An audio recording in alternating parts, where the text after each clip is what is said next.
Now, energy ministers from the Group of Seven are set to hold talks in Paris later today. Debates are expected to focus on a possible release of oil reserves.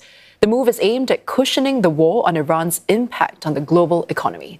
Now, the meeting follows spikes in crude prices above $100 a barrel after the conflict disrupted production in the Gulf region and shipping through the Strait of Hormuz. The group has said it stands ready to take any steps needed to support global energy supply, but it stopped short of committing to release stockpiles. And for more, Will Denselow is covering this story for CNA Live from Brussels. Will, is there growing pressure within the G7 to release those strategic oil reserves ahead of today's meeting?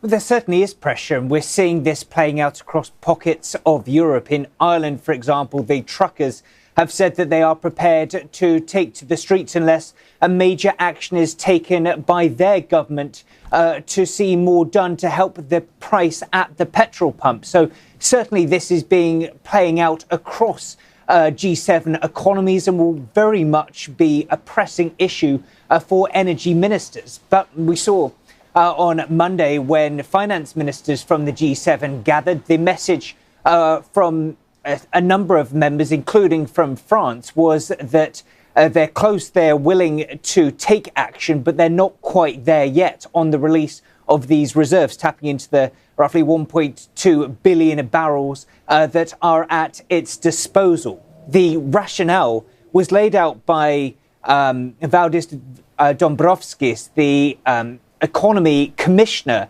speaking here in Brussels on Monday. And he said essentially that there are real risks if prices continue to rise. This is not just the cost of energy itself, but knock-on effects, things like inflation, things like price pressures, supply chain issues. But he said there is a huge difference between if this conflict lasts days or if it lasts weeks or even months.